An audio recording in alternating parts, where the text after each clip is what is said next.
See, when people talk about anime and manga that do foreshadowing well, usually the number one IP they talk about is One Piece. And that's fair. One Piece has been foreshadowing the idea that Blackbeard is multiple people since, I believe, like episode 200. The word Joy Boy and Nika have been thrown around long before it was revealed that Luffy is the reincarnation of the Fire God, and I actually don't know what's going on with the Joy Boy thing quite yet. And then there's the obvious reality that up until about episode 700, we didn't know what was going on with the poneglyphs. Just for it to be revealed that the red poneglyphs revealed the location of Laugh Tale, something that only Goldie Roger found, and a place that most likely holds on to the truths of the Forgotten Century. So while yes, when people talk about foreshadowing masterclasses, I have a hard time rebuting somebody who answers with One Piece. Genuinely, I do believe, though probably not above One Piece, that Boruto should be in that conversation, as the Boruto manga's got about as many irons in the fire as a story could possibly have right now. Whether that's foreshadowing Shibai's return to Earth, Boruto's blue eyes betraying him, Toneri telling Boruto that his eye will shoulder the fate of the world, or even the first page or episode of this story being a battle between Boruto and Kawaki standing upon a destroyed Konoha. There has been an insane amount of foreshadowing in this story, and we kind of know why now. See, like it or not, the majority of the foreshadowing that happens in Boruto ties its roots back to Momoshiki. And therefore, one of the most popular and pervasive theories that's been curated over the course of the last couple of years of Boruto's run is that Momoshiki somehow has future sight. However, up until chapter 13 of Two Blue Vortex, 93 monthly chapters into Boruto's run, did we get a true, definitive clue to figure out how exactly Momoshiki was foreseeing the future. And ironically, that clue had nothing to do with Momoshiki. See, because it was in chapter 13 that was revealed to us that Kashin Koji, by receiving the cells of Shibai as one of Kara's cyborgs, during his battle against the Shiki, awoke to the shinjutsu, the Tenpats, an ability that allows Kashin Koji to see all possible futures, or at least all of his possible futures. See, unfortunately, as it currently stands, the dynamics of how the Tenpats works for Kashin Koji are slightly hazy. Know that when it comes down to it, because of the Tenpats, Kashin Koji is able to see all possible futures of either himself or the Earth. And as Momoshiki is consumed no less than a dozen chakra fruits, and therefore should be well on his way to becoming an Otsutsuki god, and the Shinjutsu appear to be the abilities of the Otsutsuki who are on their way to ascending to godhood, it would now, with what we know from chapter 13, make a fair amount of sense to reason that the reason that Momoshiki is able to possibly see the future is because Momoshiki has the Tenpats. Move forward with the understanding that Momoshiki does, in fact, have the Tenpats, then it makes some of the predictions that Momoshiki has made kind of confusing. And this confusion may elucidate a weakness in the Shinjutsu, and possibly all Shinjutsu. And therefore, we got a whole lot to talk about today, because today we're talking Momoshiki has the Tenpats. But before we get to talking on anything, guys, please, for me, like this video, subscribe to the page, and hit that noti bell. And if you're feeling particularly generous and want to hear me talk about other anime and manga that aren't Naruto or Boruto, go ahead and follow my other YouTube channel, The Weeb Commander. Or if you want to see me try to bring real-life challenges to the anime world, go ahead and follow my brand new channel that I created with Stephen He, Chris Barnett, and Danny Mata called Anime IRL. Or if you just want to hear me talk anime and manga, go ahead and follow my anime podcast, Talk is Anonymous, where me and Danny Mata break down everything that happened in anime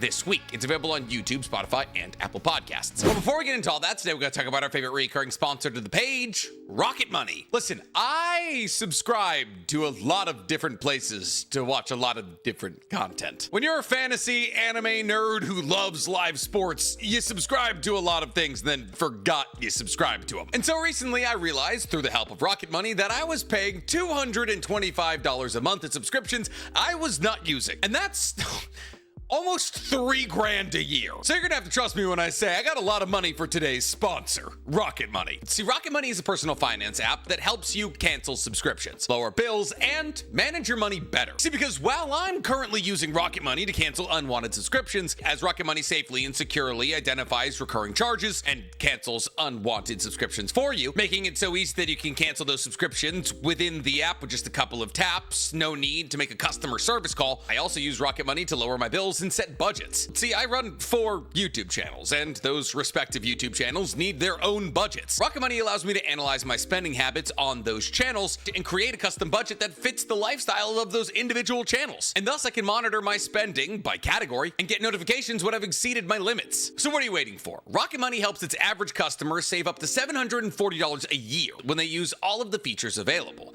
And they've canceled up to $500 million in unwanted subscriptions. So to save more and spend less, join the 5 million people who are using Rocket Money today. Go to rocketmoney.com/NCHammer or click the link in my description to get started for free. You can also unlock even more features with premium. That's rocketmoney.com/NCHammer to get started today for free. So before we get to diving into what Momoshiki having the 10 paths means for the predictions that he's made along the course of Boruto's run, let's quickly go over why everybody assumed that Momoshiki had future sight for the entirety of Momoshiki's time in the Boruto manga. That is to say, let's go over some of the ominous things that Momoshiki has said that seem to show that he's predicting the future. The first real and most apparently glaring circumstance we got from Momoshiki that showed that he was in some capacity or another at least trying to tell the future was when Momoshiki was battling against Naruto, Sasuke, and Boruto. During this moment, before Momoshiki had fused with Kinshiki, the Momoshiki, with his Byakugan activated, looked at Boruto and said, "You have quite the interesting fate." Now, this was a weird thing to say to Boruto because Boruto basically at this point was a non-combatant. It wasn't like Momoshiki had died and placed the karma marking on him and therefore he was in Boruto's body. He wasn't some dead ethereal being that had the ability to deduce what was going on with Boruto because Boruto was the person who defeated him. He was just looking at Boruto. And yet somehow, because he was looking at Boruto, he was able to deduce that his fate was rather interesting. Now, this led a lot of Boruto fans in the moment to think that Momoshiki's Byakugan allowed him to see into the future of others. And this wasn't the craziest idea of all time, as Momoshiki's Byakugan was very clearly activated when he was looking at Boruto. And considering the fact that the Byakugan already allows you to see into somebody's chakra networks, and it had already been established that the Byakugan is the eye of the Otsutsuki, and therefore it was pretty safe to assume that it might be stronger in their hands, it would make a reasonable amount of sense to say that Momoshiki's Byakugan allowed him to peer into Boruto's future. It's even the only time that Momoshiki with his Byakugan activated predicted somebody else's future. Because later in that very same fight, when Momoshiki was getting beaten down by Naruto and Kurama, he looked at Naruto and Kurama and says, "Wow, what an insane amount of power you have, Fox.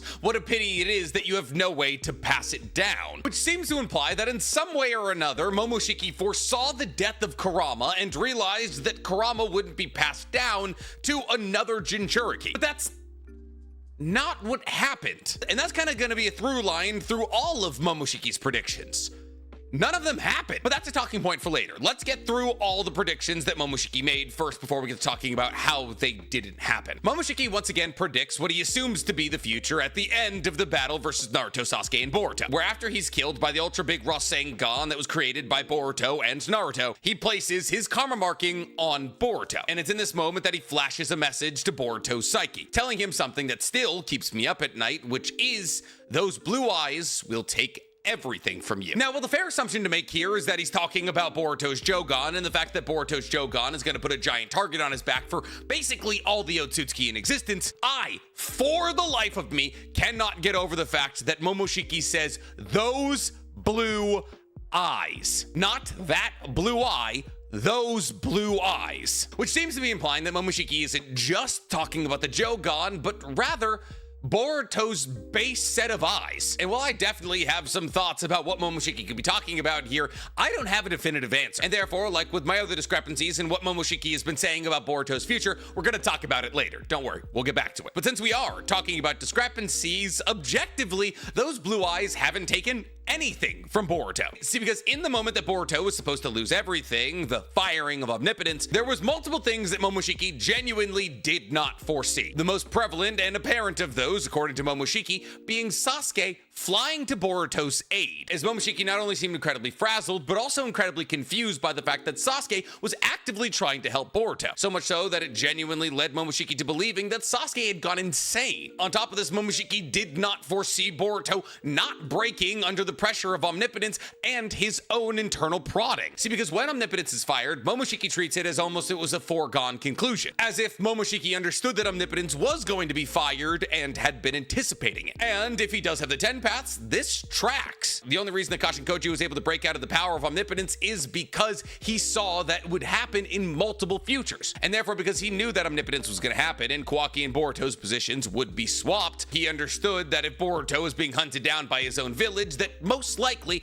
omnipotence was fired. And therefore, omnipotence was a highly predictable event if you had the 10 paths. And thus, this would explain why Momoshiki is not shocked by omnipotence happening. And it's why Momoshiki is constantly talking about in chapter 80 about how this is the perfect opportunity for him to get Boruto to go to sleep for the rest of time so that Momoshiki can take over his body. However, another thing that Momoshiki does not foresee is Boruto not cracking under that pressure, which is why when Boruto flees from Konoha with Sasuke by his side, Momoshiki says the incredibly ominous line, "This is not how this was supposed to happen," implying that Momoshiki had not only been planning for this moment, but also knew how it was going to go down for a while now. But what's so interesting about Momoshiki popping into Boruto's head while he's having a conversation with Ada, while Ada's telling him that she will not look for him until he returns to Konoha, and saying this isn't how it was supposed to happen, is that Kashin Koji has told us about how the 10 paths works and how they've been narrowly escaping the worst possible futures for a while now. And yet, in all of the worst possible futures that Kashin Koji lays out, none of them include Boroshiki. What do I mean by that? Well, really, when it comes down to it, when Kashin Koji was explaining to us how we could see all possible future timelines, he laid out two worst case scenarios for us. Two worst case scenarios that we had avoided. And those two worst case scenarios in order were: one, Baryon mode wasn't enough to defeat Ishiki, and therefore Ishiki ends up killing Naruto and defeating either Kawaki or Boruto to the Ten Tails. I don't remember which one, and that leads to the subsequent end of the earth. And the second worst case scenario that he laid out is that Kawaki was able to defeat Boruto on top of the stone faces when Boruto gets his eye slashed. However, after Kawaki is able to defeat Boruto, subsequently killing him, Code flies into Konoha, beats the living hell out of Kawaki, and feeds him to the Ten Tails. Or feeds Boruto to the Ten Tails. I don't remember. But both of these scenarios lead to the end of the world. But rather interestingly, neither of these scenarios involve Boroshiki. And yet Momoshiki in chapter 80 seems to be resolute in his confidence that he should have emerged by this point in time. And thus it's rather interesting that none of the bad futures that Kashin Koji laid out for us involved Boruto being taken over by Momoshiki. And while Kashin Koji probably just didn't tell us about those bad futures, this could also serve to imply that Kashin Koji does see Boroshiki futures, but those Boroshiki futures are far off in the future, as in they wouldn't have happened during the firing of Omnipotence, and in actuality, they're yet to happen. And this would make a fair amount of sense when you consider how Boruto reacted to his karma marking resonating with Kawaki, as Boruto had to immediately flee from the battle and make sure that his karma marking didn't fully manifest. And this seems to imply that he's more wary of Boroshiki coming out, most likely because of something Kashin Koji told him. But it's interesting that his fear is just now being applied to that principle, when you consider that Momoshiki, who also may have the 10 paths, seemed to believe that when Omnipotence was fired was his time to take over. But regardless, all of these seeming forward-looking events from Momoshiki seem to imply that he has future sight of some sort. Something we've been talking about for ages now, literal years. But now we can actually give an ability a name and say most likely Momoshiki has future sight abilities based off the fact that he has 10 paths. But how does 10 paths work for somebody like Momoshiki? See, because it's been explained to us, even though all of the inners of Karo were injected with Shibai's DNA, and some of them awoke to some of Shibai's shinjutsu, that these cyborgs created by Amado as the inners of Karo would never be able to fully access the full power of their respective shinjutsu. That is to say that when Momoshiki is explaining how Ada is able to use omnipotence, he says because she is a mere human and not an Otsutsuki, let alone an Otsutsuki god, that she can't use omnipotence as the programming code of the universe. And rather, the only time that she's ever able to use omnipotence is through subconscious desire. And if that rule applies to Ada with omnipotence, probably applies to Kashin Koji with the 10 paths, and Daemon with Reflect, as Reflect in the hands of Shibai is probably an all-powerful shinjutsu that makes him almost impossible to hit. However, when Daemon is first introduced and Bug is watching Daemon and Code interact, Bug thinks about how there's a weakness to Reflect, and how if you know that weakness, you're able to break through it. A weakness that most likely doesn't exist in the hands of Shibai, because Shibai is an Otsutsuki and no less an Otsutsuki god. And therefore, it's safe to assume that the 10 paths that Kashin Koji has is likely weaker than the 10 paths that somebody like Momoshiki or Shibai would have. have. How is Kashin Koji's Tenpats inherently more flawed than it would be in the hands of an Otsutsuki? Well, the answer to me seems somewhat obvious. See, Kashin Koji is inherently an earthly being. While he was temporarily able to travel between dimensions because of Kara's teleportation portals that they placed in the Kara dimension that allowed them to travel from the Kara dimension to Earth because a lot of them weren't dimension hoppers, doesn't have the ability to travel between dimensions by himself. However, this is not a weakness that applies to literally any Otsutsuki. One of the base abilities of the Otsutsuki is something known as Yamatsu Hirasaka, which is the ability that we see used by Kaguya that allowed her to travel between dimensions. It's how the Otsutsuki are able to travel massive distance quickly, and it's how they're able to find a limitless stream of viable planets to turn into chakra fruit. And therefore, if their Tenpats was only restricted to the planet that they were born on, it wouldn't be an effective use of that shinjutsu. However, when you tie into the fact that the Tenpats is supposed to be a reflection of the Senryugan, and therefore is supposed to look into the future of possibly everything surrounding the person using said shinjutsu, then we also can't assume that the Tenpats only applies to the future of the person using it. This is why Kashin Koji was able to see things like Boruto's defeat at the hands of Kawaki in one of the worst timelines, even though Kashin Koji wouldn't have been around to see that. And thus I would reckon that the Otsutsuki, and namely Momoshiki, have a more focused and applied version of the Tenpats than Kashin Koji. See, because I don't believe the theories that we made about Momoshiki's ability to see into somebody's future in the very beginning of his existence in this manga were necessarily inaccurate. When Momoshiki looked at Boruto, I do believe in that moment he used the Tenpats to see Boruto's future. When Momoshiki looked at Naruto and Kurama, I believe he looked into their future. Now, as to whether or not the Tenpats is inherently tied into his Byakugan, I can't say, but I do believe that the application of Momoshiki's Tenpats does revolve around him looking at somebody, or maybe even something, like a planet. And therefore, while Kashin Koji's Tenpats is more of a shotgun approach that just tells him everything that could possibly happen, Momoshiki and the other Otsutsukis who have access to the Tenpats are able to surgically figure out the futures of individuals to make sure how they can manipulate them in the future to their own advantage. And yet still, Boruto, without access to either of these kinds of the Tenpats, has managed to steer Earth's timeline, narrowly escaping the worst possible scenarios time and time again. And these worst possible scenarios are probably the scenarios that Momoshiki is focusing on. And yet two of the statements that Momoshiki has made as a possible wielder of the Tenpats still keeps me up at night. See, I made it back. See, because while Momoshiki looking at Boruto and saying you have an interesting fate and also saying this isn't how things were supposed to happen makes sense within the confines of him being a Tenpats user, as they're both incredibly vague and could really be applied in any circumstance. His idea for the future of Boruto and Kurama, the times he's gotten more specific, really stick with me. And because they haven't really played out in the way that Momoshiki would have guessed, and that's weird. See, I'm under no illusions that the Tenpats is all-powerful. I know that seeing all possible futures isn't that much of a superpower when you consider the fact that all possibilities are equally likely, and only one of those possibilities is actually gonna happen. And therefore, when you reach one of the futures that you saw, you can go, oh, okay, this is the one that's happening. But in reality, having a future sight that allows you to see limitless possibilities is about as useful as not having that ability. Unless, of course, you're able to choose which of those futures you want. And yet, these two lines sit like hot bricks in my stomach. So let's first go over what Momoshiki said to Kurama and why it feels so wrong knowing what we know now. See, because Momoshiki looked at Naruto and Kurama and said, you have an insane amount of power, what a pity it is that you will never get to pass it down. Now that's weird, knowing what we know about the Tenpats and how Momoshiki is probably a wielder of it. Because while sure, you can absolutely make the argument that Himawari inheriting Kurama was probably one of the least likely timelines that Momoshiki would have had access to, Himawari inheriting Kurama seems well within reason. And ironically, Himawari most likely inherits Kurama because of the fact that she had Naruto's genes passed down to her. And therefore, not only was Momoshiki wrong, but the way that he worded it was extra wrong. He was like, oh, Naruto, there's a real shame you have no ability to pass down Kurama's power. When in actuality, exactly what happened was Kurama's power was passed down to his literal daughter. And I'd reckon that that had a fairly high chance of happening. And ironically, if it wasn't going to be passed down to Himawari, it probably would have been passed down to Boruto in some timelines. So how would Momoshiki, who was analyzing the future of Kurama and Naruto, miss that? Well, like I said, Kurama being passed down to Himawari or Boruto could have been a slim 1 in a million chance, or it could be the theory that we theorized a couple of weeks ago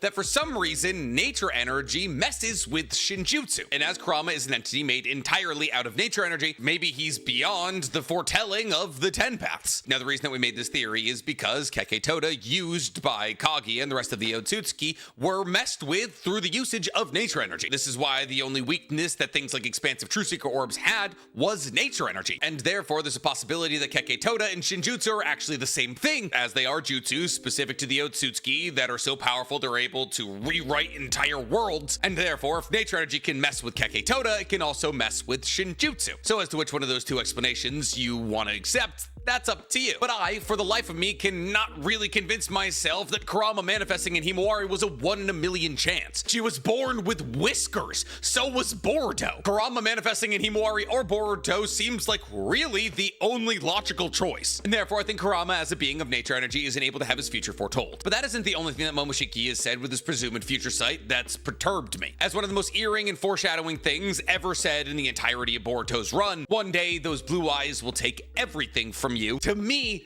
doesn't make a huge amount of sense. The first and probably most logical way to understand what Momoshiki was talking about here is that Momoshiki, when he talks about those blue eyes, is talking about Boruto's Jogan. And this makes a fair amount of sense. I mean, Boruto's Jogan is undoubtedly the biggest question mark in the entirety of the Naruto universe. How did he get it? Why did he get it? How will it work? And why does Momoshiki want it so badly? How does it tie back to Shibai? And so much more. And if Momoshiki, when he's saying those blue eyes will take everything from you one day, is him talking about Boruto's Jogan, he wouldn't even be the first Otsutsuki to be eerie and ominous about Boruto's Jogan. As Toneri, and kind of like a dream, came to Boruto and told him, with that eye, you will shoulder the fate of the world. However, what Toneri was talking about was singular. Momoshiki was talking plural. And this isn't just some mistranslation, as both the official translation and the fan translation included Momoshiki talking in plural. But that's odd, because there's only one Jogan. And in the page where Momoshiki is talking about those blue eyes, we get a panel that focuses on both of Boruto's eyes. So what could Momoshiki possibly be talking about outside of the Jogan? Well, in one of our more recent videos, we theorized about how it's possible the Otsutsukis wiped out the Uzumaki to make sure that the child of prophecy was never born, and then used Omnipotence to make sure that the world thought that it was villages coming together to destroy the Uzumaki because they were jealous and scared of their power. And therefore, what Momoshiki could be implying here by looking into Boruto's blue eyes is saying that, oh, the Otsutsuki will come for all the remaining Uzumaki to make sure that the child of prophecy never plays out. But that wouldn't make a lot of sense, because here's the thing, Boruto gets his blue eyes from Minato. Well, technically he gets his blue eyes from Naruto, but Naruto gets his blue eyes from Minato. See, because while Kushina does have blue eyes, they're blue-gray, while Minato has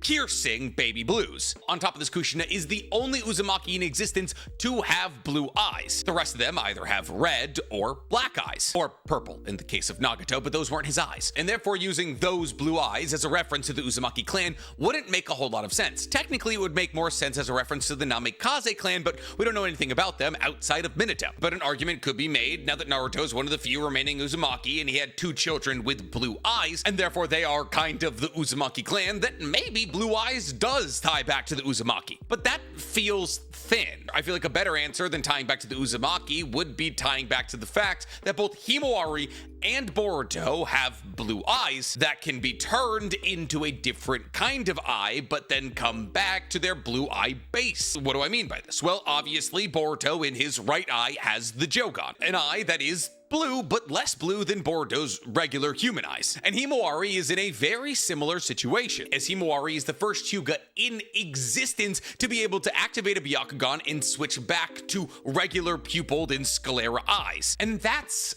interesting. Himawari was purposely born with blue eyes and the ability to switch to the Byakugan. And rather interestingly, part 2 of Boruto is called to blue vortex, which many people believe is a reference to Himawari and Boruto, both of whom have blue eyes. And thus I believe what Momoshiki is referencing might actually go further beyond just the Jogan. I think for some reason or another, power wells in the blue eyes of both Himawari and Boruto, but for the life of me, I can't figure out why. See, there has to be a reason Himawari is the first Hyuga in existence to be able to switch between blue eyes and the Byakugan that's beyond aesthetics. And there's no doubt that Himawari, from the moment that she awoke her Byakugan, was one of the strongest users of the Gentle Fist of all time. As she was, even though many assumed it to be a joke, able to knock out both Naruto and Kurama with one strike. Ties into the fact that Himawari's Jinchuriki of Kurama is more accurately compared to the Shinju than an actual Jinchuriki, and something is going on with her, but she doesn't have the Jogan. And for the life of me, I can't crack the code. It's right there. It's within grasp. But I genuinely believe Momoshiki saying that those blue eyes will take everything from you one day is a smokescreen for us trying to believe that it's the Jogan, when in actuality it's something deeper. Because we don't need both Toneri and Momoshiki doing foreshadowing for the Jogan. Now there is, though, technically another kind of less fun way to explain what Momoshiki was talking about here, because in actuality Momoshiki might have been talking about Ada. See, Ada has blue eyes that are of a somewhat comparable shade to that of Kushina. Though when she activates her Senrigan eye becomes a deep shade of blue with a crescent moon. And thus there's also the possibility that Momoshiki is foreshadowing that Omnipotence, which is fired by Ada, will take everything from Boruto. And this is somewhat corroborated by the fact that when Omnipotence is fired, Momoshiki begins with the narrative in Boruto's ear that everything's been taken from him. And therefore the firing of Omnipotence could have been the payoff of Momoshiki's foreshadowing.